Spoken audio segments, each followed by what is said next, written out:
ಸರ್ವೂ ನಿನ್ನ ಸೇವೆಯಾಗಲಿ ಸ್ವಾಮಿ.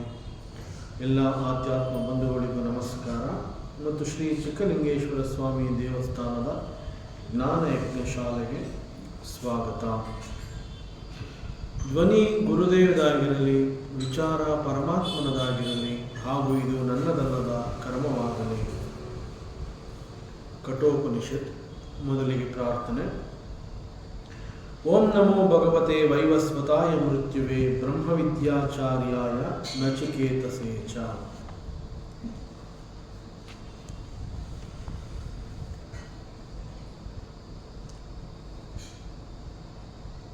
ಈ ಅಗ್ನಿವಿದ್ಯೆಯ ಮೂಲಕ ಒಬ್ಬ ವ್ಯಕ್ತಿ ಸ್ವರ್ಗವನ್ನು ಹೋಗಿ ಸೇರಬಹುದು ಅನ್ನೋದೇ ಆದರೆ,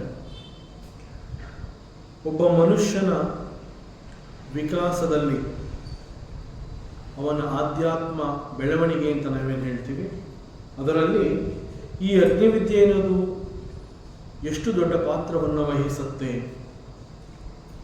ಅದನ್ನು ಸ್ವಲ್ಪ ನಾವು ವಿಚಾರ ಮಾಡಬೇಕಾಗುತ್ತೆ. So before going to the next ಶ್ಲೋಕ, ಈ ಅಗ್ನಿವಿದ್ಯೆ ಮತ್ತು ಅದರ ಅರ್ಥ ಮತ್ತಷ್ಟು ತಿಳ್ಕೊಳ್ಳುವಂತಹ ಒಂದು ಸಂದರ್ಭ. ಅದಕ್ಕಿಂತ ಮುಂಚೆ ಒಂದು ಸಣ್ಣ ಕರೆಕ್ಷನ್. ಕಾಯೇನ ವಾಚ ಮನಸೇಂದ್ರಿಯೇರ್ವಾ ಬುದ್ಧ್ಯಾತ್ಮನಾ ವಾ ಪ್ರಕೃತೆ ಸ್ವಭಾವ ಕರೋಮಿ ಯದ್ಯತ್ ಸಕಲಂ ಪರಸ್ಮೈ ನಾರಾಯಣಾಯೇತಿ ಸಮರ್ಪಯಾಮಿ. ಇದು ಈ ಒಂದು ಶ್ಲೋಕ ವಾಟ್ ಈಸ್ ಭಾಗವತ ಭಕ್ತಿ ಅಥವಾ ಭಾಗವತ ಧರ್ಮ ಅಂತಂದ್ರೆ ಏನು ಅನ್ನುವಂತಹದ್ದನ್ನು ತಿಳಿಸುವಂತಹ ಶ್ಲೋಕ. ಇದು ಭಾಗವತದ 11ನೇ ಸ್ಕಂದದಲ್ಲಿ ಪ್ರಾರಂಭದಲ್ಲೇ ಬರುತ್ತೆ. ನಿಮಿ ಚಕ್ರವರ್ತಿ ಮತ್ತು ನವಯೋಗಿಗಳ ಸಂವಾದ ಅಂತ ಒಂದು ಅಧ್ಯಾಯ ಇದೆ. ಆ ಅಧ್ಯಾಯದಲ್ಲಿ ನವಯೋಗಿಗಳಲ್ಲಿ ಒಬ್ಬನಾದ ಕವಿ ಎನ್ನುವಂತಹವನು ಹೇಳಿರುವಂತಹ ಒಂದು ಉಪದೇಶ ಇದೆ. ಭಾಗವತ ಧರ್ಮವನ್ನು ನಮಗೆ ತಿಳಿಸ್ಕೊಡು ಅಂತ ಹೇಳಿ ವಸುದೇವ ಮತ್ತು ದೇವಕಿ ಅವರಿಬ್ಬರು ನಾರದರನ್ನ ಕೇಳ್ಕೊತಾರೆ. ನಾರದರನ್ನ ಕೇಳಿಕೊಂಡಾಗ ಅನೇಕ ವರ್ಷಗಳ ಹಿಂದೆ ನಡೆದಂತಹ ಒಂದು ಘಟನೆ ನಾರದರ ಸ್ಮರಣೆಗೆ ಬರುತ್ತೆ.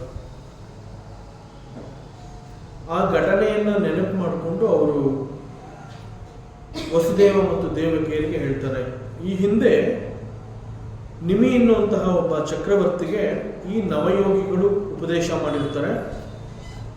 ಅದು ಈಗ ನನ್ನ ನೆನಪಿಗೆ ಬಂದಿದೆ. ಅಲ್ಲಿ ನಡೆದಂತಹ ಸಂವಾದ ಅಥವಾ ಸಂಭಾಷಣೆಗಳು ಏನೇನಿತ್ತು ಅವೆಲ್ಲವನ್ನ ಸಂಪೂರ್ಣವಾಗಿ ನಾನು ನಿಮಗೆ ತಿಳಿಸ್ಕೊಡ್ತೀನಿ ಅಂತ ಹೇಳಿ ನಾರದರು ನವಯೋಗಿಗಳು ಹೇಳಿದಂತಹ ಈ ಭಗವದ್ ಭಕ್ತಿಯನ್ನ ವಸುದೇವ ಮತ್ತು ದೇವಕಿಯರಿಗೆ ಹೇಳ್ತಾರೆ. ಕಳೆದ ಸಂಚಿಕೆಯಲ್ಲಿ ನಾನು ಮಾತನಾಡಬೇಕಾದ್ರೆ ಇದನ್ನ ಪರಮಾತ್ಮ ಶ್ರೀಕೃಷ್ಣ ದೇವಕಿ ಮತ್ತು ವಸುದೇವ ಅವ್ರಿಗೆ ಹೇಳಿರೋದು ಅನ್ನೋ ರೀತಿಯಲ್ಲಿ ನಾನು ಹೇಳಿದ್ದೆ. ಸೊ ಒಂದು ಡೌಟ್ ಇತ್ತು ನನಗೆ. ಸೊ ಮನೆಗೆ ಹೋಗಿ ನಾನು ಕರೆಕ್ಷನ್ ಮಾಡಿಕೊಂಡೆ. ಸೊ ಇದು ಕೃಷ್ಣ ಹೇಳಿರುವಂತಹದ್ದಲ್ಲ. ಕೃಷ್ಣ ವಸುದೇವ ಮತ್ತು ದೇವಕಿಯರಿಗೆ ಹೇಳಿರುವಂತಹದ್ದು ಏನು ಅಂತಂದ್ರೆ, ಮುಂದೆ ನಾರದರು ಇಲ್ಲಿಗೆ ಬರ್ತಾರೆ, ದ್ವಾರಕೆಗೆ ಬರ್ತಾರೆ. ನನ್ನನ್ನು ಹುಡುಕೊಂಡು ದ್ವಾರಕೆಗೆ ನಾರದರು ಬಂದಾಗ ನೀವು ಅವ್ರನ್ನ ಕೇಳಿಬಿಟ್ಟು ಈ ಒಂದು ಆತ್ಮವಿದ್ಯೆಯನ್ನು ನೀವು ಪಡ್ಕೊಳ್ಳಿ, ಮೋಕ್ಷ ಜ್ಞಾನವನ್ನು ನೀವು ಸಂಪಾದನೆ ಮಾಡಿ ಅಂತ ಹೇಳಿ ಅವರ ತಂದೆ ತಾಯಿಗಳಿಗೆ ಪರಮಾತ್ಮ ಹೇಳಿರ್ತಾರೆ.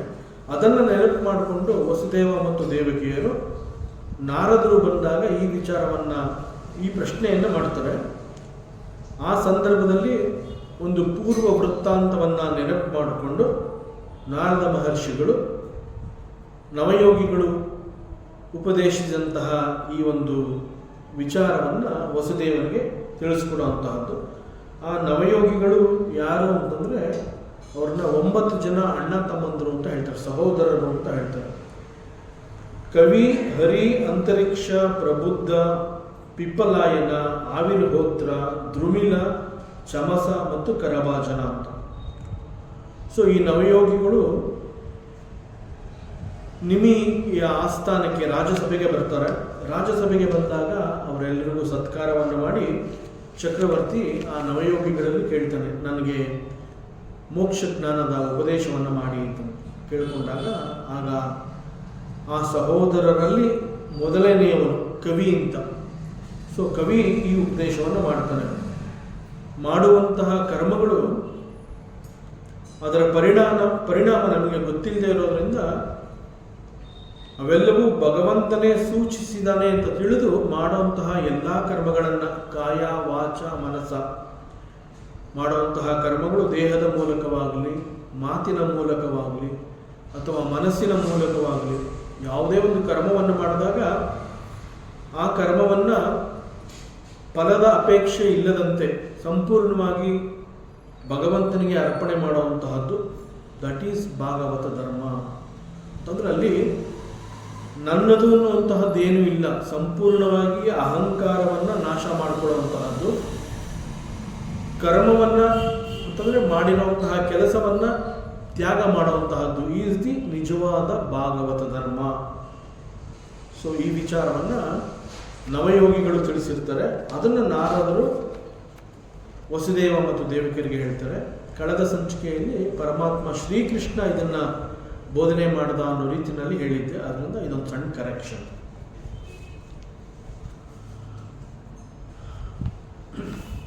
ಇಲ್ಲಿ ಅಗ್ನಿವಿದ್ಯೆ ಅಂತಂದ್ರೆ ಏನು? ಮುಖ್ಯವಾಗಿ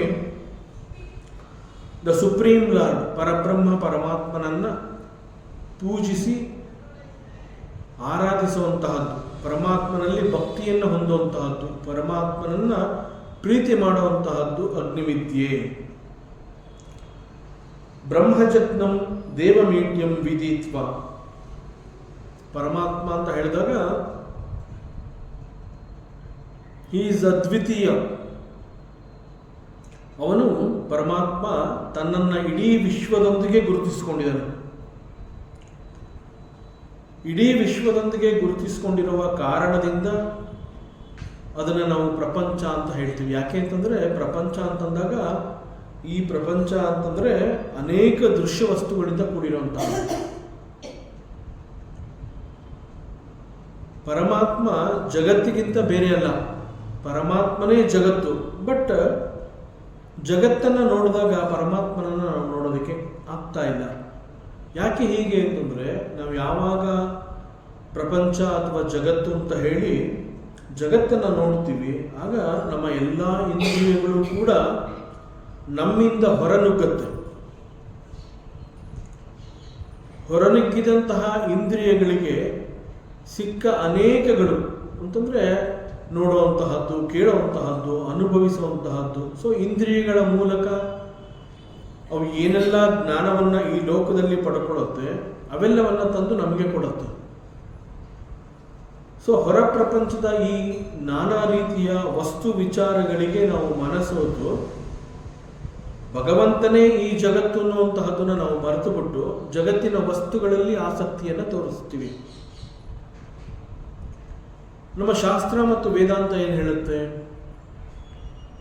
ಜಗತ್ತು ಮತ್ತು ಪರಮಾತ್ಮ ಬೇರೆ ಬೇರೆ ಅಲ್ಲ.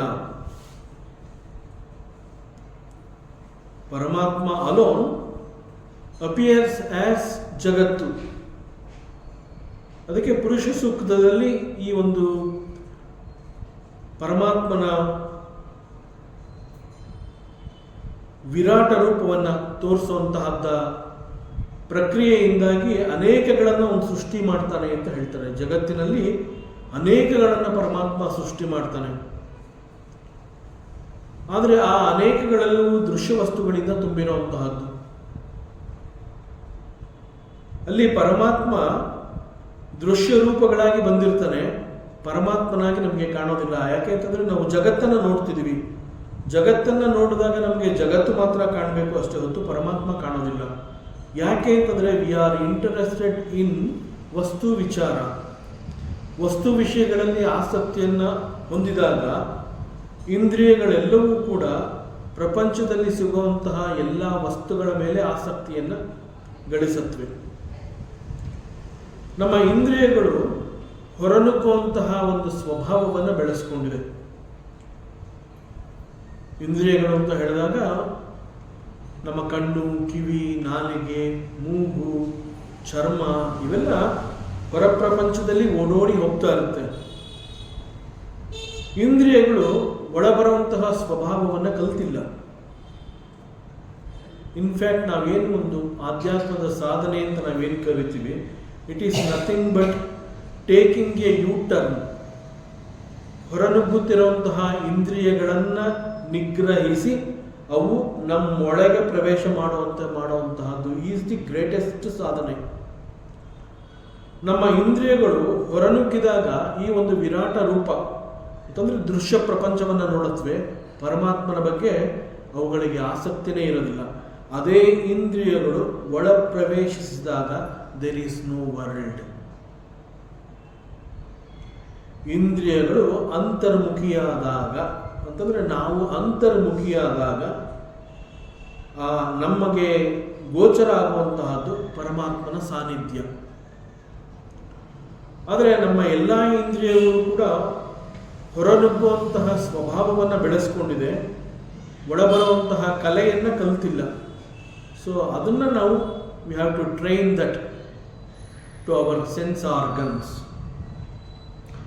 ಆದ್ದರಿಂದ ಜಗತ್ತನ್ನು ನೋಡಿದಾಗ ನಮಗೆ ಪರಮಾತ್ಮ ಯಾಕೆ ಕಾಣೋದಿಲ್ಲ, ಪರಮಾತ್ಮ ಮತ್ತು ಜಗತ್ತು ಎರಡೂ ಕೂಡ ಒಂದೇ ಅಂತ ಶಾಸ್ತ್ರ ವೇದಾಂತ ಹೇಳಿದಾಗ ಜಗತ್ತಿಗಿಂತ ಜಗದೀಶ್ವರ ಬೇರೆ ಅಲ್ಲ ಅನ್ನುವಂತಹದ್ದನ್ನು ಬಹಳ ಸ್ಪಷ್ಟವಾಗಿ ಒಬ್ಬ ಗುರು ಹೇಳಿದಾಗ ಕೂಡ ಜಗತ್ತನ್ನು ನೋಡಿದಾಗ ಜಗತ್ತಿನಲ್ಲಿ ಎಲ್ಲೂ ನಾವು ಜಗದೀಶ್ವರನನ್ನು ನೋಡ್ತಾನೂ ಇಲ್ಲ.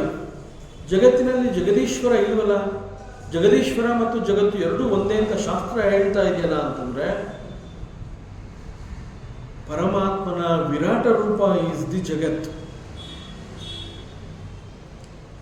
ಪರಮಾತ್ಮನ ಕಾನ್ಶಿಯಸ್ ರೂಪ ಈಸ್ ದಿ ಆತ್ಮ.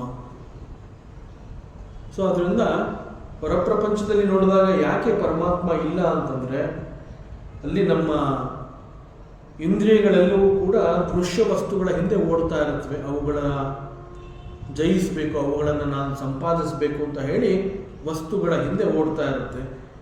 ಜಗತ್ತಿನಲ್ಲಿರುವಂತಹ ಅನೇಕಗಳನ್ನು ನೋಡುವುದಕ್ಕೆ ನಾವು ಆಸಕ್ತಿಯನ್ನು ಬೆಳೆಸ್ಕೊಂಡಿರ್ತೀವಿ ಹೊರತು ಪರಮಾತ್ಮನನ್ನು ಜಗತ್ತಿನಲ್ಲಿ ನೋಡೋದಕ್ಕೆ ನಾವು ಇಷ್ಟಪಡೋದಿಲ್ಲ.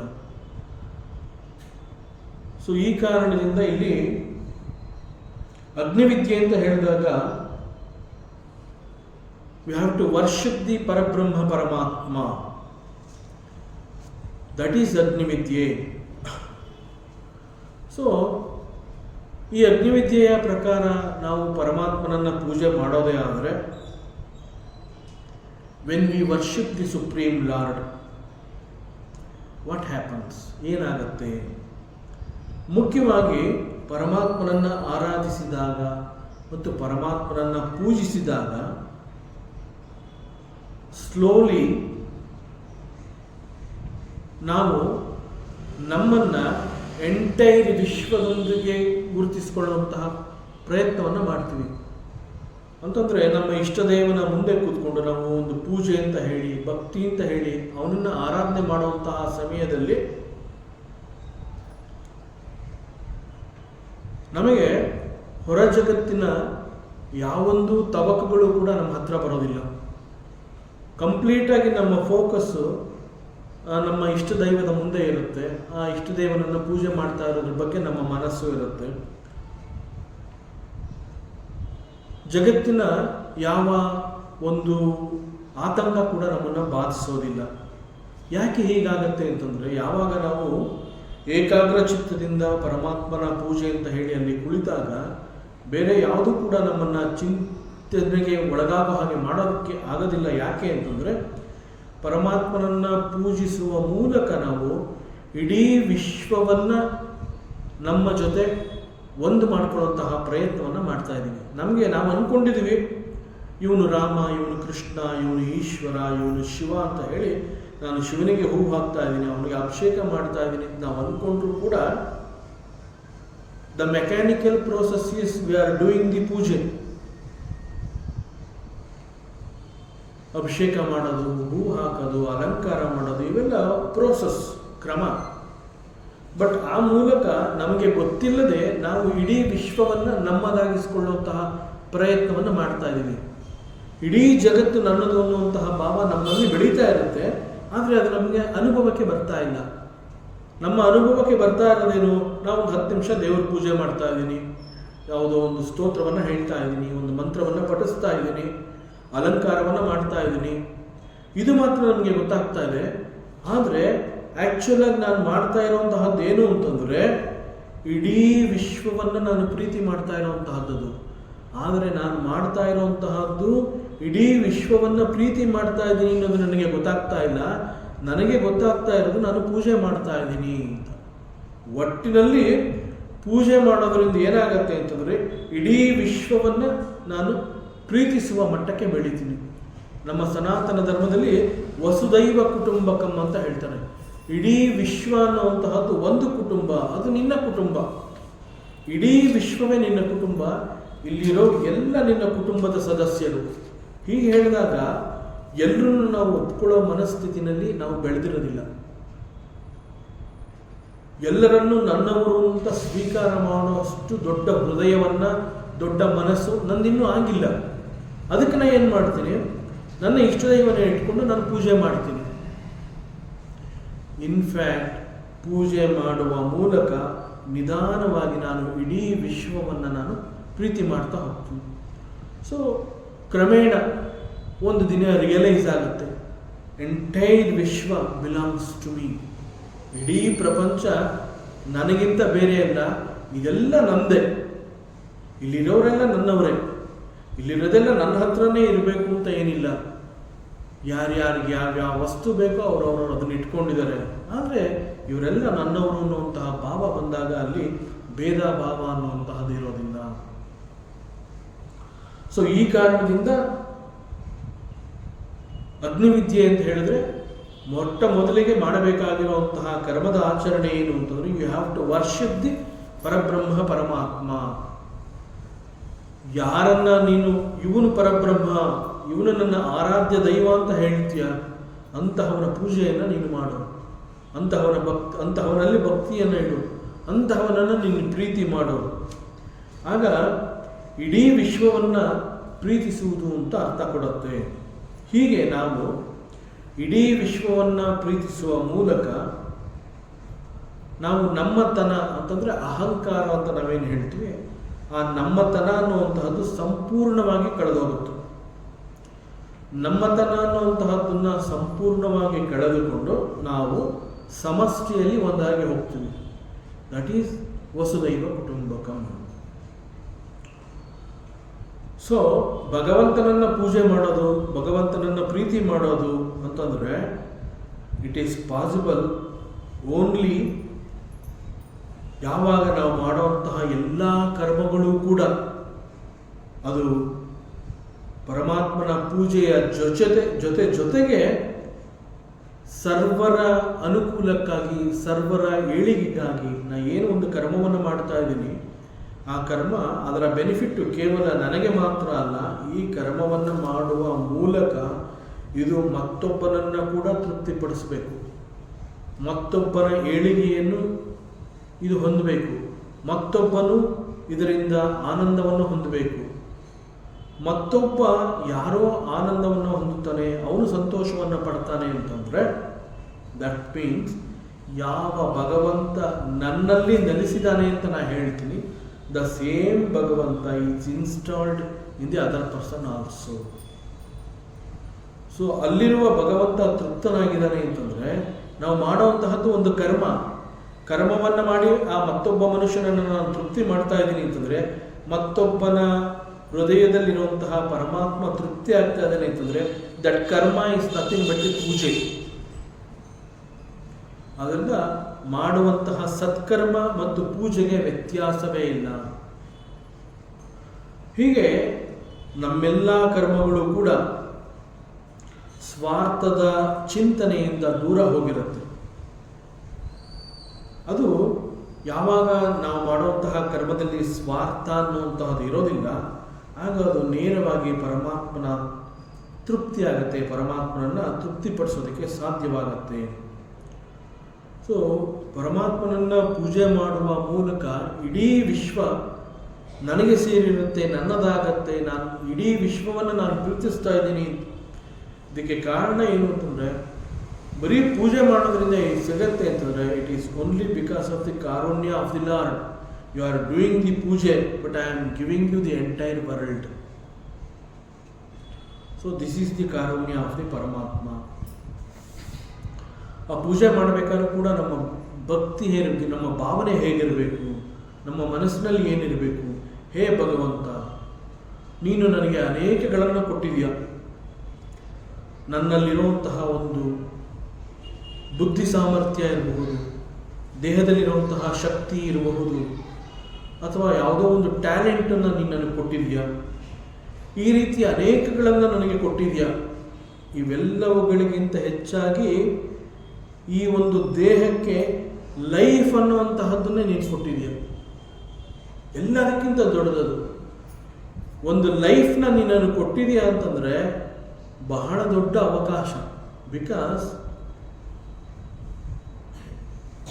ಮೋಕ್ಷವನ್ನು ಸಂಪಾದನೆ ಮಾಡೋದಕ್ಕೆ ಅವಕಾಶ ಇರುವಂತಹದ್ದು ಕೇವಲ ಮನುಷ್ಯನಿಗೆ ಮಾತ್ರ.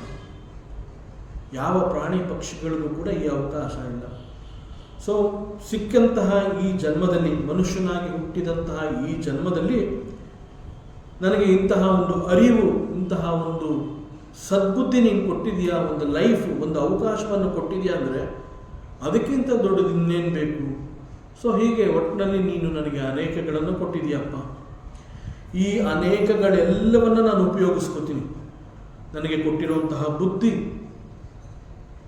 ದೇಹಕ್ಕೆ ಕೊಟ್ಟಿರುವಂತಹ ಶಕ್ತಿ, ಒಂದು ಟ್ಯಾಲೆಂಟು, ಜೊತೆಗೆ ಒಂದು ಅವಕಾಶ, ಇವೆಲ್ಲವನ್ನು ನಾನು ಉಪಯೋಗಿಸಿಕೊಂಡು ನಾನು ಈಗ ನಿನ್ನನ್ನು ತೃಪ್ತಿಪಡಿಸುವಂತಹ ಕೆಲಸವನ್ನು ಮಾಡ್ತೀನಿ. ಭಗವಂತನನ್ನು ತೃಪ್ತಿಪಡಿಸೋದು ಅಂತಂದರೆ ಬೈ ಡೂಯಿಂಗ್ ಕರ್ಮಾಸ್, ಸತ್ಕರ್ಮಗಳನ್ನು ಮಾಡುವಂತಹದ್ದು. ಮಾಡುವ ಎಲ್ಲ ಕರ್ಮಗಳು is for the benefit of so many people. ನಾವು ಮಾಡುವಂತಹ ಕರ್ಮಗಳು ಯಾವುದೇ ಆಗಿರಲಿ, ಅವು ಅನೇಕರನ್ನು ಹೋಗಿ ತಲುಪಬೇಕು, ಅನೇಕರಿಗೆ ಅದು ಉಪಯೋಗವಾಗಬೇಕು. ಸೊ ಈ ರೀತಿ ಪರರ ಸೇವೆ ಮಾಡೋ ಮೂಲಕ ನಾನು ನಿನ್ನನ್ನು ಪೂಜಿಸ್ತೀನಿ, ಆರಾಧಿಸ್ತೀನಿ. ಇನ್ಫ್ಯಾಕ್ಟ್ ಪರಮಾತ್ಮ ಗೀತೆಯಲ್ಲಿ ಕೂಡ ಇದನ್ನೇ ಕರ್ಮಯೋಗ ಅಂತ ಹೇಳಿ 3ನೇ ಅಧ್ಯಾಯದಲ್ಲಿ ಮಾಡುವಂತಹ ಕರ್ಮ ಯೋಗವಾಗಿ ಬದಲಾಗಬೇಕು ಅಂತಂದರೆ ಆ ಎಲ್ಲ ಕರ್ಮಗಳನ್ನು ಇನ್ಕ್ಲೂಡಿಂಗ್ ದಿ ಫಲತ್ಯಾಗ, you have to offer it to me. ನನಗೆ ಅದನ್ನು ಕೊಟ್ಬಿಡು, ನೀನು ಇಟ್ಕೋಬೇಡ. ಕರ್ಮ ಮಾಡೋದಕ್ಕೆ ಮಾತ್ರ ನಿನಗೆ ಯೋಗ್ಯತೆ, ಫಲಕ್ಕೆ ನೀನು ಆಶಿಸಬೇಡ, ಫಲದ ಬಗ್ಗೆ ಚಿಂತೆ ಬಿಟ್ಬಿಡು. ಬಟ್ ಆಶ್ಚರ್ಯ ಅಂತಂದರೆ ಅಗ್ನಿವಿದ್ಯೆಗಾಗಿ ಬೇಕಾದಂತಹ ಕರ್ಮದ ಆಚರಣೆಗಳ ಯಾವ ವಿವರಣೆಯೂ ಉಪನಿಷತ್ನಲ್ಲಿ ಕಂಡುಬರೋದಿಲ್ಲ. ಅಗ್ನಿವಿದ್ಯೆ ಇಟ್ಸೆಲ್ಫ್ ಇಸ್ ಎ ಕರ್ಮದ ಆಚರಣೆ. ಅದೊಂದು ಯಾಗ, ಯಜ್ಞದ ರೀತಿಯಲ್ಲಿ ಅಗ್ನಿವಿದ್ಯೆ ಅಂತ ಹೇಳಿದಾಗ ಅದೊಂದು ಕರ್ಮದ ಆಚರಣೆ. ಆದರೆ ಕರ್ಮದ ಆಚರಣೆ ಅನುಸರಿಸಬೇಕಾದ್ರೆ ಮಾಡಬೇಕಾಗಿರುವಂತಹ ಕ್ರಮಗಳು ಯಾವುದನ್ನು ಕೂಡ ಉಪನಿಷತ್ನಲ್ಲಿ ಎಲ್ಲೂ ಕೂಡ ನಾವು ನೋಡೋದಕ್ಕೆ ಸಾಧ್ಯ ಇಲ್ಲ. ಆದರೆ ಅಗ್ನಿವಿದ್ಯೆಯನ್ನು ಯಮಧರ್ಮರಾಜ ನಚಿಕೇತನಿಗೆ ಕೊಡ್ತಾ ಇದ್ದೀನಿ ಅಂತ ಹೇಳಿದಾಗ we have to understand, along with ಅಗ್ನಿವಿದ್ಯೆ ಯಾವ ರೀತಿ ಮಾಡಬೇಕು ಅನ್ನುವಂತಹ ಕರ್ಮದ ಆಚರಣೆಗಳನ್ನು ಕೂಡ ಬಹುಶಃ ನಚಿಕೇತನಿಗೆ ತಿಳಿಸಿರಬಹುದು.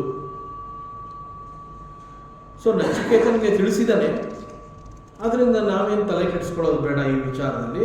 ಅದರ ಬದಲು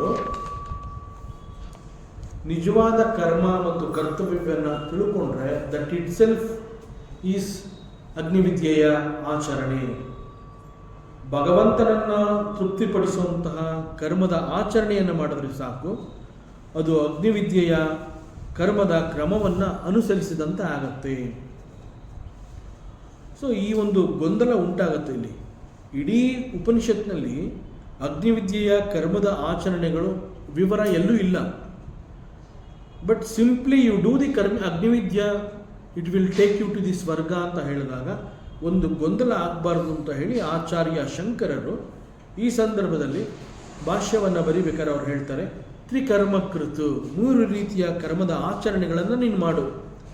ಒಂದು ಈಜ್ಯ, ಮತ್ತೊಂದು ಅಧ್ಯಯನ, ಇನ್ನೊಂದು ದಾನ.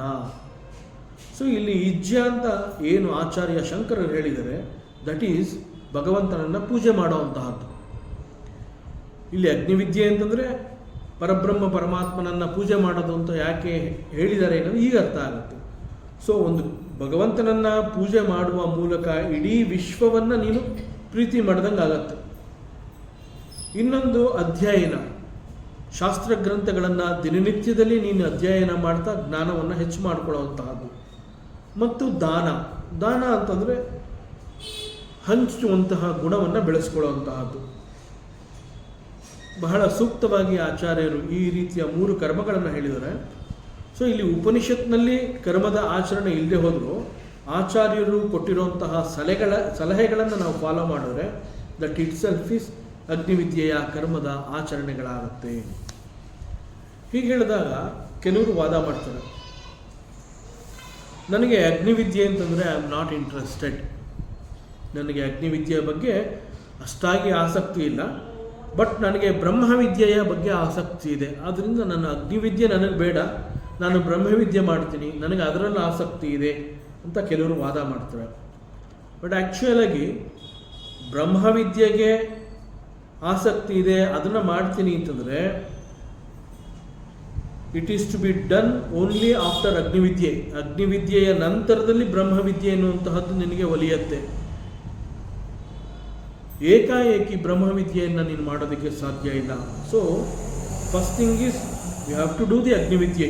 ಅಗ್ನಿವಿದ್ಯೆಯನ್ನು ಮಾಡಿ ಆ ನಂತರದಲ್ಲಿ ಬ್ರಹ್ಮವಿದ್ಯೆಯ ಬಳಿಗೆ ನೀನು ಹೋಗ್ಬೋದು. ಸೊ ವಿತೌಟ್ ಅಗ್ನಿವಿದ್ಯೆ ಬ್ರಹ್ಮವಿದ್ಯೆ ಈಸ್ ನಾಟ್ ಪಾಸಿಬಲ್.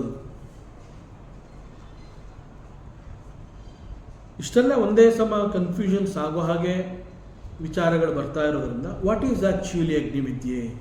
ಅಗ್ನಿವಿದ್ಯೆ ಅಂತಂದ್ರೆ ಏನಿರ್ಬೋದು? ಮೊದಲನೇದಾಗಿ ಅಗ್ನಿವಿದ್ಯೆ ಅಂತಂದರೆ there is a scope for maximum expansion of identification. That is again Acharya ಶಂಕರರು ಏನು ಒಂದು ಈಜ್ಯ ಅಂತ ಹೇಳಿದ್ದಾರೆ ಅಂತಂದರೆ ಪರಮಾತ್ಮನನ್ನು ಪೂಜೆ ಮಾಡಬೇಕು ಅಂತ ಹೇಳಿದರೆ, ಆ ಮೂಲಕ ಪರಮಾತ್ಮನನ್ನು ಪೂಜಿಸುವ ಮೂಲಕ ನಾವು ನಮ್ಮನ್ನು ಇಡೀ ವಿಶ್ವದೊಂದಿಗೆ ಗುರುತಿಸ್ಕೊಳ್ಳುವಂತಹದ್ದು. ಸೊ ಸಮಷ್ಟಿ ಅಂತಂದರೆ ಇಡೀ ಒಂದು ಬ್ರಹ್ಮಾಂಡ, ಇಡೀ ಒಂದು ಸೃಷ್ಟಿ, ಇಡೀ ಸಮಷ್ಟಿಯಲ್ಲಿ ನಾವು ನಮ್ಮನ್ನು ಗುರುತಿಸ್ಕೊಳ್ಳೋದು. ಇದಕ್ಕೆ ಮುಂಚೆ ಹೇಗಿತ್ತು ನಮ್ಮ ವಿಚಾರ? ಈ ದೇಹದೊಂದಿಗೆ ನಾನು ಗುರುತಿಸ್ಕೊತಾ ಇದ್ದೆ. ಯಾವಾಗ ಅಗ್ನಿವಿದ್ಯೆಯನ್ನು ನಾನು ಮಾಡ್ತೀನಿ, ಅಗ್ನಿವಿದ್ಯೆಯನ್ನು ನಾನು ಫಾಲೋ ಮಾಡ್ತೀನಿ ಅಂತ ಹೇಳಿ ಆ ಮೂಲಕ ಮೊದಲನೆಯ ಕರ್ಮದ ಆಚರಣೆ ಅಂತಂದರೆ ಭಗವಂತನನ್ನು ಪೂಜೆ ಮಾಡುವಂತಹದ್ದು. ಸೊ ಪರಮಾತ್ಮನನ್ನು ನಾನು ಪೂಜೆ ಮಾಡ್ತಾ ಇದ್ದೀನಿ ಅಂತಂದಾಗ ಆ ಮೂಲಕ ನಾನು ನನ್ನನ್ನು ಇಡೀ ವಿಶ್ವದೊಂದಿಗೆ ನನ್ನನ್ನು ಗುರುತಿಸ್ಕೊಳ್ಳುವಂತಹದ್ದು. That is identification with the ಸಮಷ್ಟಿ. ಸೊ ಇಡೀ ವಿಶ್ವದೊಂದಿಗೆ ನಾನು ನನ್ನನ್ನು ಗುರುತಿಸ್ಕೊತಾ ಇದ್ದೀನಿ ಅಂತಂದಾಗ ನಮಗೇ ಗೊತ್ತಿಲ್ಲದಂತೆ ನಮ್ಮ ಮನಸ್ಸು ಅನ್ನುವಂತಹದ್ದು ಬಹಳ ಪ್ಯೂರ್ ಆಗೋಗುತ್ತೆ. So purification of the mind is possible through this process.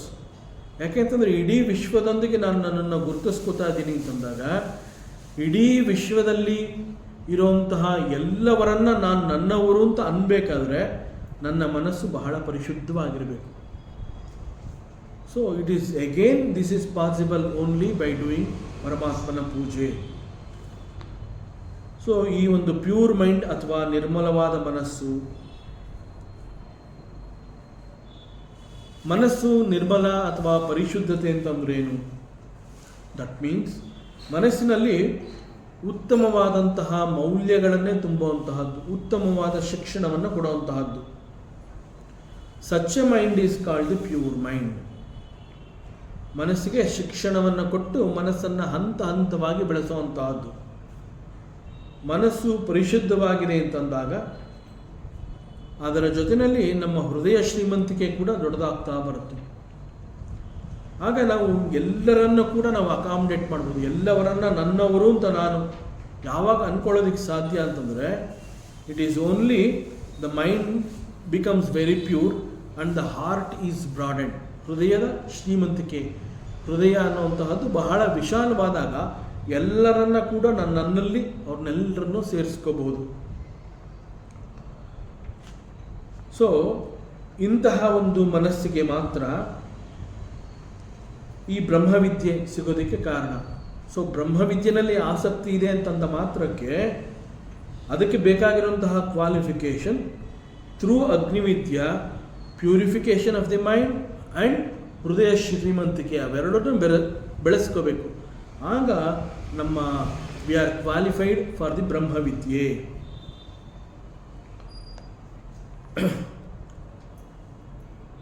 So ಮನಸ್ಸು ಯಾಕೆ ಅಷ್ಟೊಂದು ಪರಿಶುದ್ಧವಾಗಿರಬೇಕು ಅಂತಂದರೆ, ಪರಿಶುದ್ಧವಾದಂತಹ ಆ ಮನಸ್ಸನ್ನು ಸೂಕ್ಷ್ಮವಾದ ಮನಸ್ಸು, ಸಟಲ್ ಮೈಂಡ್ ಅಂತ ಕರೀತಾರೆ.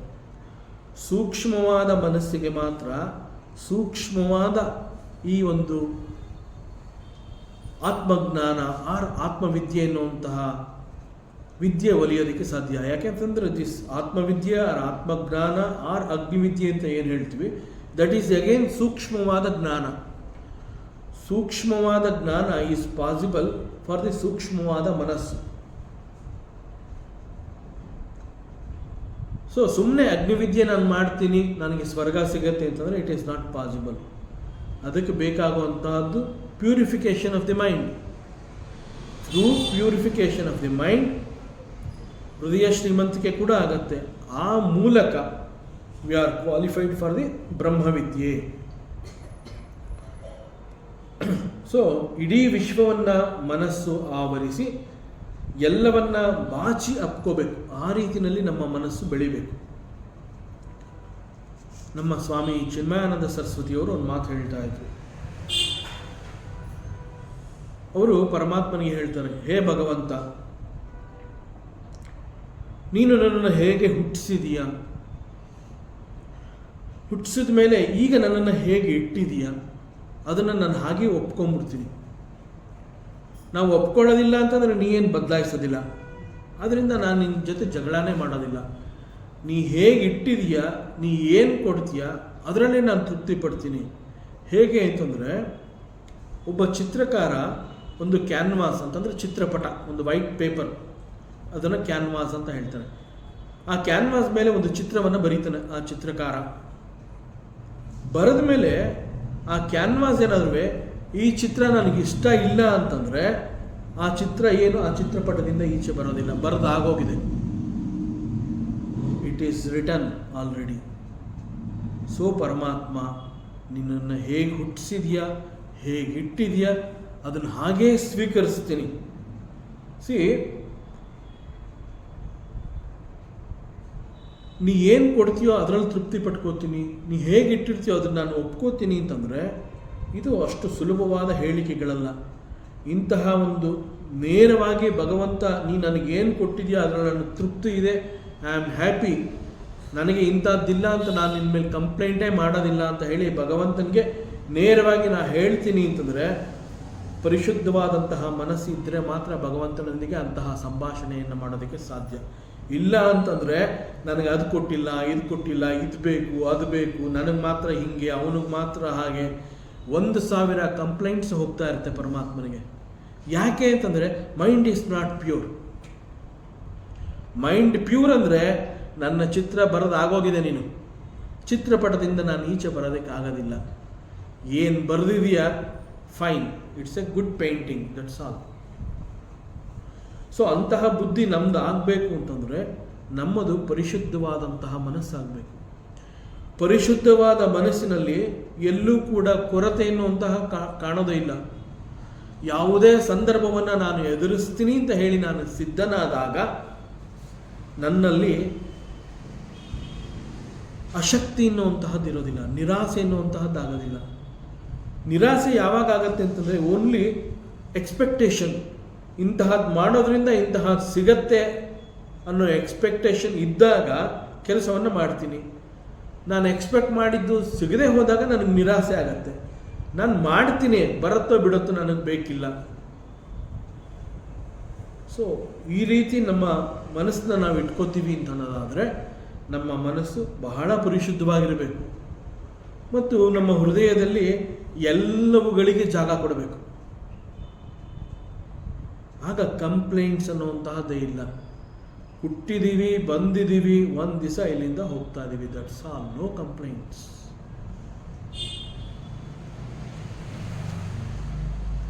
So the mind and heart should accept anything and everything in this world. ಎಲ್ಲವನ್ನ ಒಪ್ಪಿಕೊಂಡು ಸ್ವೀಕರಿಸಲು it is possible only for the pure mind and pure heart.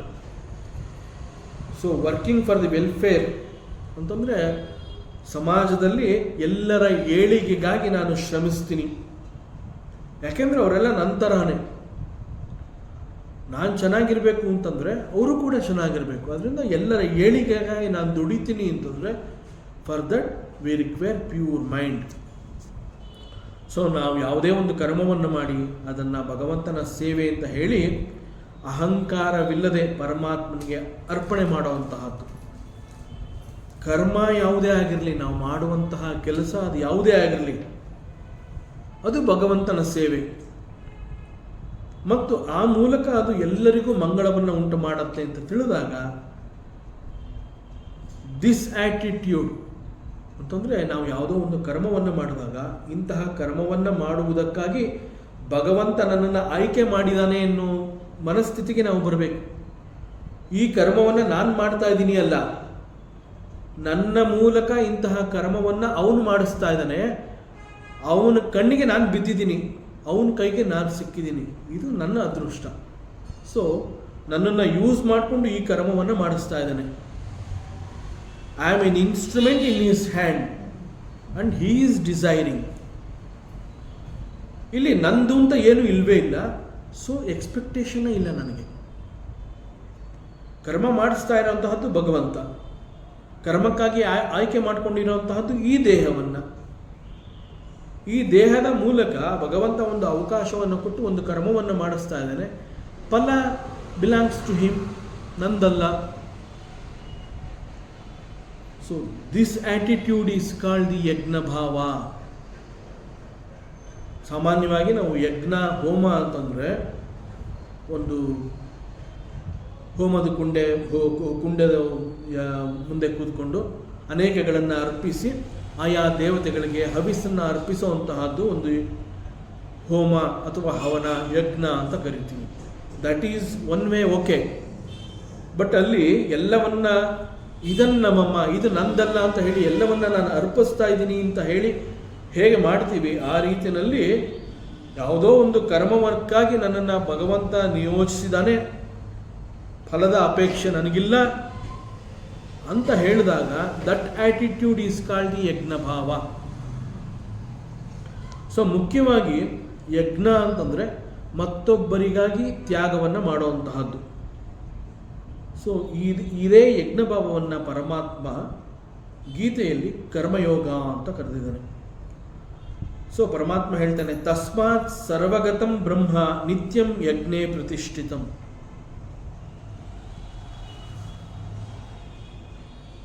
ಸರ್ವಗತಂ ಬ್ರಹ್ಮ, ಸರ್ವಗತಂ ಬ್ರಹ್ಮ ಅಂತಂದರೆ ದಟ್ ಸುಪ್ರೀಂ ಲಾರ್ಡ್, ದಟ್ ಪರಮಾತ್ಮ, he is everything, he is everywhere. That ಪರಮಾತ್ಮ ಇಲ್ಲೂ ಇದ್ದಾನೆ, ಅಲ್ಲೂ ಇದ್ದಾನೆ, ಎಲ್ಲೆಲ್ಲೂ ಇದ್ದಾನೆ. And he is everything. ನಾನು ಏನೇನನ್ನೆಲ್ಲ ನೋಡ್ತಾ ಇದ್ದೀನಿ ಅವೆಲ್ಲ ಭಗವಂತನ ಸ್ವರೂಪಗಳೇ. ಎಲ್ಲವುಗಳು ಭಗವಂತನ ಸ್ವರೂಪ ಮತ್ತು ಅವನು ಎಲ್ಲೆಲ್ಲೂ ಇದ್ದಾನೆ. ಈ ದೃಷ್ಟಿಯಿಂದ ಮಾಡುವಂತಹ ಕರ್ಮ, ಅಂತಹ ಕರ್ಮ ಮಾಡುವಾಗ, ಅಂತಹ ಮನಸ್ಥಿತಿಯನ್ನು ನಾವು ಹೊಂದಾಗ ಆ ಕರ್ಮ ಆರ್ ಇನ್ ದಟ್ ಯಜ್ಞ, ಪರಮಾತ್ಮ ಯಜ್ಞೇ ಪ್ರತಿಷ್ಠಿತಂ, ಆ ಯಜ್ಞದಲ್ಲಿ ಅವನು ನಿಂತಿರ್ತಾನಂತೆ. ಸೊ ಎಲ್ಲಕ್ಕೂ ಕಾರಣನಾದ ಸರ್ವಗತನಾದ ಪರಮಾತ್ಮ, he has established himself in that yajna always. ಆ ಪರಮಾತ್ಮ ಅಂತಹ ಯಜ್ಞದಲ್ಲಿ ಸದಾ ನೆಲೆಸಿರ್ತಾನೆ. ಇದರ ಅರ್ಥ ಏನು ಅಂತಂದರೆ ಯಜ್ಞ ಆ್ಯಂಡ್ ಯಜ್ಞ ಭಾವ, ಇದನ್ನು ವೇದಾಂತದ ದೃಷ್ಟಿಯಿಂದಲೇ ನಾವು ಅರ್ಥ ಮಾಡ್ಕೋಬೇಕಾಗುತ್ತೆ. ನಮ್ಮ ಪ್ರಾಚೀನ ಋಷಿಮುನಿಗಳು ಹೇಳೋ ಪ್ರಕಾರ ಈ ಯಜ್ಞ ಭಾವ ಅನ್ನುವಂತಹದ್ದು ವಿಶ್ವವ್ಯಾಪಕವಾದುದು. ಯಾಕೆ ಅಂತಂದರೆ, ಯಾಕೆ ಅದನ್ನು ವಿಶ್ವವ್ಯಾಪಕ ಅಂತ ಹೇಳ್ತಾರೆ ಅಂತಂದರೆ, ಯಜ್ಞ ಭಾವ ಅಂತಂದ್ರೆ ಏನು? It is for everybody. ವಿಶ್ವದಲ್ಲಿ ಇಡೀ ಪ್ರಪಂಚದಲ್ಲಿ ಅನೇಕರು ಎಲ್ಲ ಕಡೆ ಸದಾ ಇರ್ತಾರೆ. ಸೊ ಎಲ್ಲರಿಗಾಗಿ ಒಳತನ್ನು ಬಯಸುವಂತಹದ್ದು ಈಸ್ ದಿ ಯಜ್ಞಭಾವ, ದಟ್ ಈಸ್ ವಿಶ್ವವ್ಯಾಪಕ.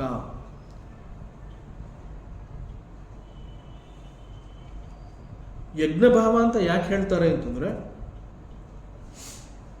ನಾವೇನು ನಮ್ಮನ್ನ ಜೀವಿಗಳು ಅಂತ ಕರ್ಕೋತೀವಿ, ಈ ಜೀವಿಗಳು ಆಹಾರದ ಕಾರಣದಿಂದ ಬದುಕ್ತಾರೆ.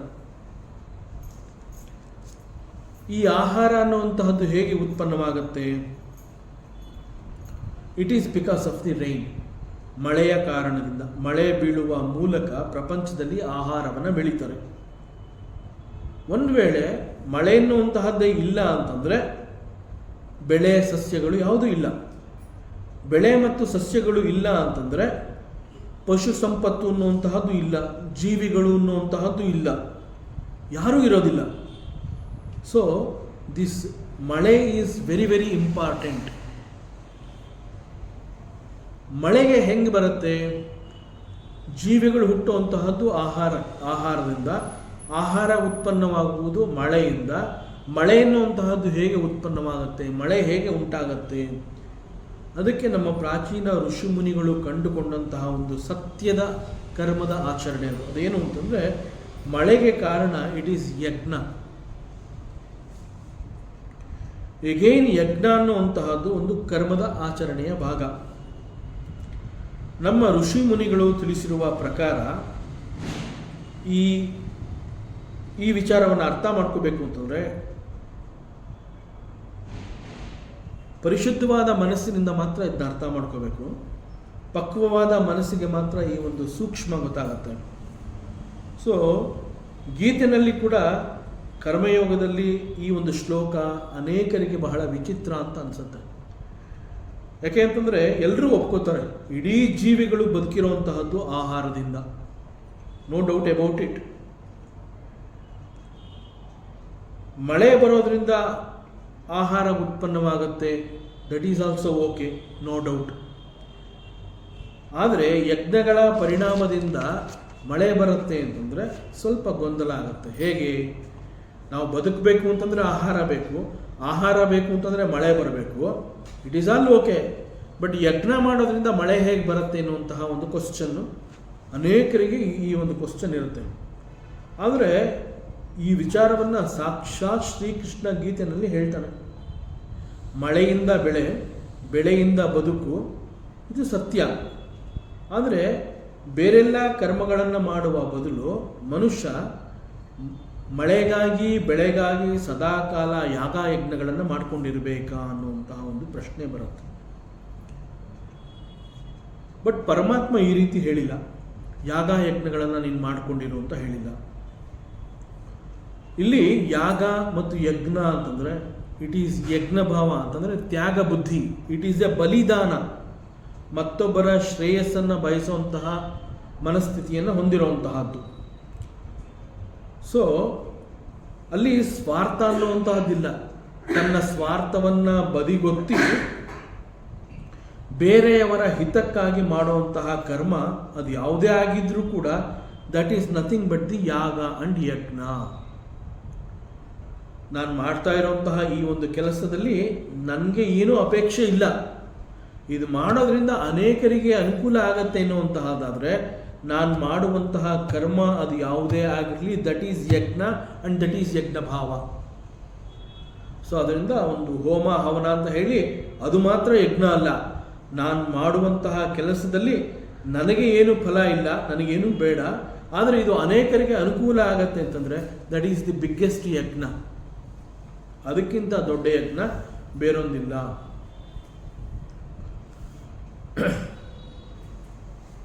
ಸೊ ಈ ಅನ್ನ ಅಥವಾ ಆಹಾರ ಅನ್ನುವಂತಹದ್ದು, ಇವುಗಳನ್ನು ನಾವು ಆಹಾರ ಅಂತ ಹೇಳಿದ್ಮಾಗ ಅದೊಂದು ವಸ್ತುವಾಗಿ ಇವತ್ತಿನ ಸಮಯದಲ್ಲಿ ಈಗಿನ ಪರಿಸ್ಥಿತಿನಲ್ಲಿ ಈ ಆಹಾರ ಅನ್ನುವಂತಹದ್ದು ಒಂದು ವಸ್ತುವಾಗಿ ಪರಿಗಣಿಸಿ ಅದನ್ನು ಉತ್ಪಾದನೆ ಮಾಡೋ ಮಟ್ಟಕ್ಕೆ ನಾವು ಬಂದಿದ್ದೀವಿ. ಮುಂಚೆ ಅದನ್ನು ಕೃಷಿ ಅಂತ ಹೇಳ್ತಾ ಇದ್ರು. ಈಗ ಕೃಷಿ ಅನ್ನುವಂತಹದ್ದು ಕಮರ್ಷಿಯಲ್ ಆಗಿ ಅದನ್ನು ಅನ್ನ ಮತ್ತು ಆಹಾರ ಅನ್ನುವಂತಹದನ್ನು ಒಂದು ವಸ್ತುವಾಗಿ ನೋಡಿ ಅದಕ್ಕೆ ಬೆಲೆಯನ್ನು ನಿಗದಿಪಡಿಸಿ ಹೆಚ್ಚು ಬೆಲೆ ನನಗೆ ಸಿಗಬೇಕು ಅಂತ ಹೇಳಿ ಉತ್ಪಾದನೆ ಮಾಡುವ ಮಟ್ಟಕ್ಕೆ ನಾವು ಬಂದಿದ್ದೀವಿ. ಎನಿವೆ, ಆಹಾರದ ವಸ್ತು ಅಂತ ಹೇಳಿ ನಾವು ಇದನ್ನು ಉತ್ಪಾದನೆ ಮಾಡ್ತೀವಿ. ಇದನ್ನು ಹೇಗೆ ಒಂದು ಆಹಾರದ ವಸ್ತು ಅಂತ ಹೇಳಿ ಉತ್ಪಾದನೆಯನ್ನು ಮಾಡೋದಕ್ಕೆ ನಾವು ಶ್ರಮವನ್ನು ಹಾಕ್ತೀವಿ, ಎಕ್ಸಾಕ್ಟ್ಲಿ ಲೈಕ್ ದಿಸ್. ಒಂದು ಮಳೆ ಅಂತಂದರೆ ಒಂದು ಎನ್ವಿರಾನ್ಮೆಂಟ್ನ ನಾವು ಕ್ರಿಯೇಟ್ ಮಾಡಬೇಕಾಗುತ್ತೆ. ಮಳೆ ಎನ್ನುವಂತಹದ್ದು ಕಾಲಕಾಲಕ್ಕೆ ಸರಿಯಾದ ಸೂಕ್ತ ಸಮಯಗಳಿಗೆ ಮಳೆ ಬರೋ ಹಾಗೆ ನಾವು ನಮ್ಮ ಕರ್ಮಗಳನ್ನು ಮಾಡಬೇಕಾಗುತ್ತೆ. ಅದಕ್ಕೆ ಏನು ಹೇಳ್ತಾರೆ ಅಂತಂದರೆ, ಕೆಲವರು ಹೇಳ್ತಾರೆ ಎಲ್ಲೋ ಒಂದು ಸ್ವಲ್ಪ ಇನ್ನೂ ಧರ್ಮ ಕರ್ಮ ಎಲ್ಲ ಉಳ್ಕೊಂಡಿರೋದ್ರಿಂದ ಅಲ್ಲಲ್ಲಿ ಮಳೆ ಬರ್ತಾ ಇದೆ ಅಂತ ಹೇಳ್ತಾರೆ. ಯಾಕೆ ಹಾಗೆ ಹೇಳ್ತಾರೆ ಅಂತ ಅರ್ಥ ಆಗೋದಿಲ್ಲ. ಎಲ್ಲೋ ಅಟ್ಲೀಸ್ಟ್ ಕೆಲವರು ಪುಣ್ಯಾತ್ಮರುಗಳು ಒಳ್ಳೊಳ್ಳೆ ಕೆಲಸವನ್ನು ಮಾಡ್ತಾ ಇರೋದ್ರಿಂದ ಕೆಲವು ಭಾಗಗಳಲ್ಲಿ ಇವತ್ತು ಕೂಡ ಮಳೆ ಬರ್ತಾ ಇದೆ. ದಟ್ ಮೀನ್ಸ್ ಆ ಕೆಲವು ಜನಗಳು ಮಾಡ್ತಾ ಇರೋಂತಹ ಉತ್ತಮವಾದ ಕರ್ಮಗಳು ಹೇಗಿದೆ ಅಂತಂದರೆ, ಇಟ್ ಈಸ್ ನಥಿಂಗ್ ಬಟ್ ಯಜ್ಞ.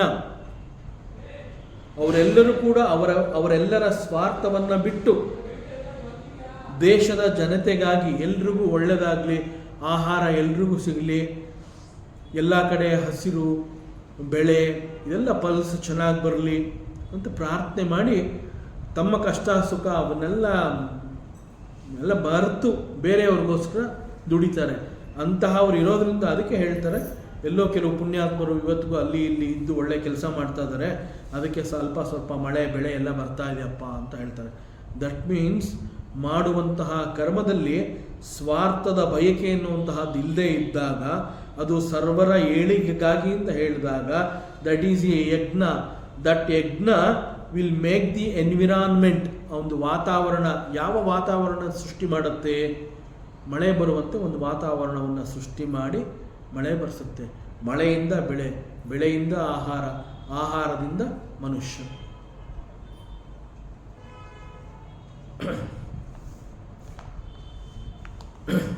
ಸೊ ಹೀಗೆ ಮಳೆಗಾಗಿ ಅರ್ಪಣಾ ಭಾವದಿಂದ, ಯಜ್ಞ ಭಾವದಿಂದ ಕರ್ಮವನ್ನು ಮಾಡಬೇಕಾಗುತ್ತೆ. ಆಗ ಮಳೆ ಭೂಮಿನಲ್ಲಿ ಸುರಿಯುತ್ತೆ. ಈ ಮೂಲಕ ಒಂದು ಆರೋಗ್ಯಕರ ಸಮಾಜದ ನಿರ್ಮಾಣವಾಗುತ್ತೆ. ಇದಕ್ಕೆ ಬೇಕಾಗಿರುವಂತಹದ್ದು ಯಜ್ಞ ಭಾವ. ಸೊ ಯಜ್ಞ ಭಾವವನ್ನು ಹೊಂದಿರುವಂತಹ ಮನಸ್ಸು ಮಾತ್ರ ಭಗವಂತನ ಸಾಕ್ಷಾತ್ಕಾರ ಮಾಡ್ಕೊಳ್ಳೋದಕ್ಕೆ ಸಾಧ್ಯ.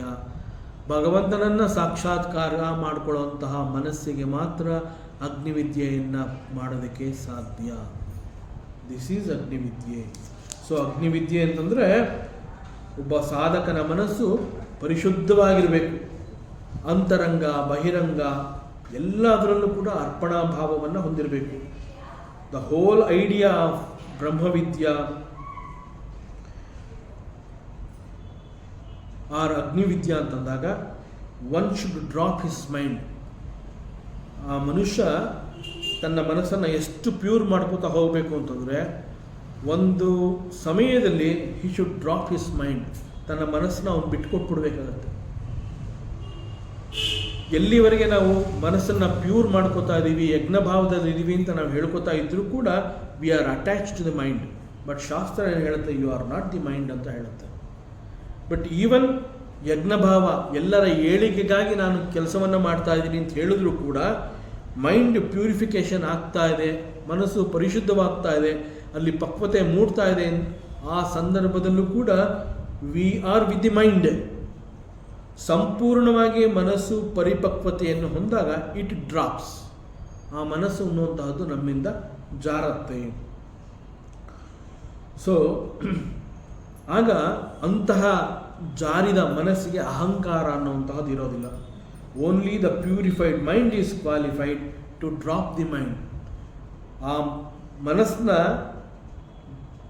ಬೀಳಿಸ್ತಾನೆ, he will drop that mind ಅಂತಂದರೆ he should be very purified both in heart and mind. Such a person is qualified for Agnividya. So Nachiketa ಯಮಧರ್ಮರಾಜನಿಂದ ಅಗ್ನಿವಿದ್ಯೆಯನ್ನು ಕಲ್ತ್ಕೊಂಬಂದು ಅದನ್ನು ಲೋಕದಲ್ಲಿ ಎಲ್ರಿಗೂ ಕೊಡ್ತೀನಿ ಅಂತಂದರೆ ಎಲ್ರಿಗೂ ಬೇಕು. ಬಟ್ ಎಲ್ಲರೂ ಈ ಮನಸ್ಥಿತಿಗೆ ಬಂದಾಗ ಇಟ್ ಈಸ್ ಪಾಸಿಬಲ್. ಇಲ್ಲಾಂದರೆ ಅವ್ನು ತಂದು ಕೂಡ ಏನೂ ಉಪಯೋಗ ಇಲ್ಲ. ಸೊ ಡ್ರಾಪಿಂಗ್ ದಿ ಮೈಂಡ್ ಅಂತಂದ್ರೆ ಏನು? ಮನಸ್ಸನ್ನು ಬೀಳಿಸ್ಕೋಬೇಕು, ಮನಸ್ಸನ್ನು ಜಾರಿಸ್ಕೋಬೇಕು. We have to drop the mind ಅಂತಂದರೆ ಅದರ ಅರ್ಥ ಏನು ಅಂತಂದರೆ, ಮನಸ್ಸಿನಲ್ಲಿ ಒಂದು ಸ್ಥಿರತೆ, ಸ್ಥಿರತೆ ಅಂತಂದ್ರೆ ಏನು? ದ ಮೈಂಡ್ ಅಂತಂದರೆ ಅಷ್ಟೇ, ಅಲ್ಲಿ ಇನ್ನೇನು ಇರಬಾರ್ದು. ಪ್ಯೂರ್ ಇಂಪ್ಯೂರ್ ಎರಡೂ ಇಲ್ಲ, ಎರಡೂ ಆಗೋಗಿದೆ. ಪ್ಯೂರ್ ಅಂತ ಹೇಳ್ಕೊತಾ ಇದ್ರೆ it is still with me. So pure impure ಯಾವುದೂ ಇಲ್ಲ. ಮನಸ್ಸು ಅಂತಂದರೆ ಮನಸ್ಸು, just that is called the stillness of the mind. ಸ್ಥಿರತೆಯಿಂದ ಕೂಡಿದೆ ಆ ಮನಸ್ಸು. ಮನಸ್ಸು ನಿಂತಿದೆ. ಮನಸ್ಸು ನಿಂತಿದೆ ಅಂತಂದರೆ it is ready for absorption. ನಿಂತ ಮನಸ್ಸು ಅಥವಾ ಸ್ಥಿರತೆಯನ್ನು ಕಂಡಂತಹ ಮನಸ್ಸು ಜ್ಞಾನವನ್ನು ಗಳಿಸುವುದಕ್ಕೆ ಯೋಗ್ಯತೆಯನ್ನು ಪಡೆದಿರುತ್ತೆ. So it can grasp the ಆತ್ಮವಿಚಾರ. ಈ ಒಂದು ಅಗ್ನಿವಿದ್ಯೆ ಅಂತ ಹೇಳಬಹುದು, ಅಥವಾ ಮೋಕ್ಷ ಜ್ಞಾನ ಅಂತ ಕರಿತೀವಿ, ಅಥವಾ ಆತ್ಮವಿದ್ಯೆ, ಆತ್ಮಜ್ಞಾನ ಅಂತ ನಾವೆಲ್ಲ ಏನು ಬೇರೆ ಬೇರೆ ಹೆಸರುಗಳಿಂದ ಕರಿತೀವಲ್ಲ, ಈ ಒಂದು ಜ್ಞಾನ ನಮಗೆ ಯಾವಾಗ ಸಿಗತ್ತೆ ಅಂತಂದರೆ ದಟ್ ಓನ್ಲಿ ನಮ್ಮ ಮನಸ್ಸು ಅಷ್ಟು ಸ್ಟಿಲ್ನೆಸ್ನ ಕಂಡುಕೊಂಡಾಗ, ಸ್ಥಿರತೆಯನ್ನು ನಾವು ಕಾಪಾಡಿಕೊಂಡಾಗ ನಮ್ಮ ಮನಸ್ಸು ಈ ಒಂದು ಆತ್ಮವಿಚಾರವನ್ನು ಗ್ರಾಸ್ಪ್ ಮಾಡುತ್ತೆ. ಮತ್ತು ಮನಸ್ಸು ತಾನಾಗೇ ಬೀಳುತ್ತೆ ಪ್ಯೂರ್ ಆದಾಗ ಅಂತಂದ್ರೆ ಹೇಗೆ ಅಂತಂದರೆ, ಒಂದು ಗಿಡ ಅಥವಾ ಮರದಲ್ಲಿ ಒಂದು ಹಣ್ಣು, ಉದಾಹರಣೆಗೆ ಸೀಬೆಹಣ್ಣು ಇರ್ಬೋದು, ಮಾವಿನ ಹಣ್ಣು ಇರ್ಬೋದು, ಅದು ಸಣ್ಣ ಬೀಜವಾಗಿರುತ್ತೆ, ಹೂವಾಗಿರುತ್ತೆ. ಹೂವಿನ ನಂತರದಲ್ಲಿ ಬೀಜವಾಗಿ ಆ ಕೊಂಬೆಗೋ ಟೊಂಗೆಗೋ ಅಂಟಿಕೊಂಡಿರುತ್ತೆ. ನಂತರ ಒಂದು ಸಣ್ಣ ಕಾಯಿ ಆಗುತ್ತೆ. ಆಗಲೂ ಅದು ಆ ಕೊಂಬೆಯ ಇದರಲ್ಲೇ ಹಿಡಿತದಲ್ಲೇ ಇರುತ್ತೆ. ಆಮೇಲೆ ಏನಾಗುತ್ತೆ, ಕಾಯಿ ಸ್ವಲ್ಪ ಪಕ್ವವಾಗುತ್ತೆ, ಮತ್ತಷ್ಟು ಹಣ್ಣಾಗತ್ತೆ, ಮತ್ತಷ್ಟು ಹಣ್ಣಾಗತ್ತೆ, ಮತ್ತಷ್ಟು ಹಣ್ಣಾಗತ್ತೆ. ಪೂರ್ತಿ ಹಣ್ಣಾದಾಗ ಅದನ್ನು ಮರದಿಂದ ಕೀಳಬೇಕು ಅಂತ ಏನಿಲ್ಲ. ಕಂಪ್ಲೀಟ್ ರೈಪ್ ಆಗಿದೆ ಅಂದಾಗ ಇಟ್ ಡ್ರಾಪ್ಸ್. ಮರದಿಂದ ಹಣ್ಣು ಬಿದ್ದಿದೆ ಅಂತಂದರೆ ಕಂಪ್ಲೀಟ್ ರೈಪ್ ಆಗಿದೆ, ಅದಕ್ಕೆ ಇನ್ನು ಯಾವ ಮರದಿಂದ ಸಿಗುವಂತಹ ಪೌಷ್ಟಿಕಾಂಶ ಬೇಕಿಲ್ಲ. ಗಿಡ ಮರಗಳು ಭೂಮಿಯಿಂದ ನೀರಿನಿಂದ ಆ ಒಂದು ಆಹಾರವನ್ನು ಪಡ್ಕೊಂಡು ಆ ಹಣ್ಣಿಗೆ ಬೇಕಾದಂತಹ ಪೌಷ್ಟಿಕಾಂಶಗಳನ್ನು ಕೊಡಬೇಕಾಗಿರೋದು ಎಲ್ಲ ಮುಗೀತು. ಆ ಹಣ್ಣು ಪರಿಪಕ್ವತೆ, it is at its best level. ಅದಿನ್ನೇನು ಮಾಗುವಂತಹದ್ದಿಲ್ಲ, ಹಣ್ಣು ಆಗಿ ಹೋಗಿದೆ, ಇನ್ನು ಆಗಬೇಕಾಗಿರುವಂತಹದ್ದೇನೂ ಇಲ್ಲ. ದೆನ್ ಇಟ್ ಡ್ರಾಪ್ಸ್, ಆ ಹಣ್ಣು ಬೀಳುತ್ತೆ. ಎಕ್ಸಾಕ್ಟ್ಲಿ ಲೈಕ್ ದಟ್ ನಮ್ಮ ಮನಸ್ಸಿನ ಪರಿಶುದ್ಧತೆಗಾಗಿ ನಾವು ಪ್ರತಿನಿತ್ಯದಲ್ಲಿ ಮಾಡುವಂತಹ ಈ ಎಲ್ಲ ಕರ್ಮಗಳು ತನ್ನ ಪಕ್ವತೆಯನ್ನು, ಮನಸ್ಸು ಪಕ್ವತೆಯನ್ನು ಕಂಡ್ಕೋತಾ ನಾವು ಮನಸ್ಸನ್ನು ತೆಗೆದಿಡಬೇಕಾಗಿಲ್ಲ. The mind drops automatically. So ಇದನ್ನು ಮನಸ್ಸಿನ ಸ್ಥಿರತೆ ಅಂತ ಹೇಳ್ತಾರೆ. ಸೊ ಮನಸ್ಸು ಈ ರೀತಿ ಶಿಕ್ಷಣವನ್ನು ಪಡ್ಕೋತಾ ನಿರ್ಮಲವಾಗ್ತಾ ಪರಿಶುದ್ಧವಾಗ್ತಾ ಬರುತ್ತೆ. ಯಾವಾಗ ಕಂಪ್ಲೀಟ್ ಇಟ್ ಈಸ್ ಪ್ಯೂರ್ ಅಂತ ಅನ್ನಿಸ್ಕೊಳುತ್ತೆ, ಆಗ ದ ಮೈಂಡ್ ಡ್ರಾಪ್ಸ್. ಯಾವ ಕ್ಷಣದಲ್ಲಿ ಮೈಂಡ್ ಆ ಸಾಧಕನಿಂದ ಬೇರ್ಪಟ್ಟಿದೆ, ಡ್ರಾಪ್ ಆಗಿದೆ, ಅಲ್ಲಿ ಮನಸ್ಸಿಲ್ಲ, he is just a consciousness ಅಂತ ಅನಿಸುತ್ತೆ, ಆಗ such a person is prepared for ಬ್ರಹ್ಮವಿದ್ಯಾ ಅಂಡ್ ಅಗ್ನಿವಿದ್ಯಾ. ಅರ್ಪಣಾಭಾವ ನಮ್ಮಲ್ಲಿ ಬೆಳಿಬೇಕು ಅಂತಂದರೆ ನಾವು ಇಲ್ಲೇ ಇದೇ ಪ್ರಪಂಚದಲ್ಲಿ ಎಲ್ಲರೊಡನೆ ಬೆಳೀತಾ ಬದುಕ್ತಾ ನಾವು ಮನಸ್ಸಿಗೆ ಉತ್ತಮವಾದ ಶಿಕ್ಷಣವನ್ನು ಕೊಡಬೇಕಾಗತ್ತೆ. ಸಾಧನೆ ಅಂತ ಹೇಳಿ ನಾವೇನು ಕಾಡಿಗೆ ಹೋಗಬೇಕಾಗಿಲ್ಲ, ಮನೆ ಬಿಟ್ಟು ಹೋಗಬೇಕಾಗಿಲ್ಲ, ಸಂಸಾರವನ್ನು ಬಿಡಬೇಕಾಗಿಲ್ಲ. ಎಲ್ಲರೊಡನೆ ಇದ್ದು ಎಲ್ಲರಿಗಾಗಿ ಬದುಕಬೇಕು. ಎಲ್ಲರನ್ನು ಬಿಟ್ಟು ಕಾಡಿಗೆ ಹೋಗ್ತೀನಿ ಅಂತಂದರೆ ಅಲ್ಲಿ ನಾವು ಯಾರಿಗೂ ಏನೂ ಮಾಡೋಕ್ಕಾಗದೇ ಇಲ್ಲ. ಆದ್ದರಿಂದ ಇಲ್ಲೇ ಇದೇ ಪ್ರಪಂಚದಲ್ಲಿ ಇಲ್ಲಿದ್ದು ಸಂಸಾರದಲ್ಲಿದ್ದು ಸಾಧನೆಯನ್ನು ಮಾಡಬೇಕು. So now the Yamaraja says, ಈಗ ಯಮರಾಜ ಹೇಳ್ತಾ ಇದ್ದಾನೆ, ತ್ರಿನಾಚಿಕೇತಸ್ತ್ರಯಮೇತತ್ ವಿದಿತ್ವ ಯ ಏವಂ ವಿದ್ಯಾಂಶ್ಚಿನುತೆ ನಾಚಿಕೇತಂ ಸ ಮೃತ್ಯುಪಾಶಾನ್ ಪುರತಃ ಪ್ರಣೋದ್ಯ ಶೋಕಾದಿಗೋ ಮೋದತೆ ಸ್ವರ್ಗಲೋಕೆ. ಯಮರಾಜ ಹೇಳ್ತಾ ಇದ್ದಾನೆ, ಯಹ ತ್ರಿನಾಚಿಕೇತಃ, ಯಾರು ಈ ನಾಚಿಕೇತ ವಿದ್ಯೆಯನ್ನು ಕ್ರಮಾನುಸಾರ ಅಂತಂದರೆ ಬೋತ್ ಕರ್ಮಾನುಸಾರ ಹಾಗೂ ಜ್ಞಾನಾನುಸಾರ ಈ ಎರಡೂ ರೀತಿಯಿಂದ ಮಾಡಿರ್ತಾರೆ. ಏವಂ ಏತತ್ ತ್ರಯಂ ವಿದಿತ್ವ ನೋಯಿಂಗ್ ಅಂತಂದರೆ ಈ ಮೂರನ್ನೂ ತಿಳ್ಕೊಂಡು,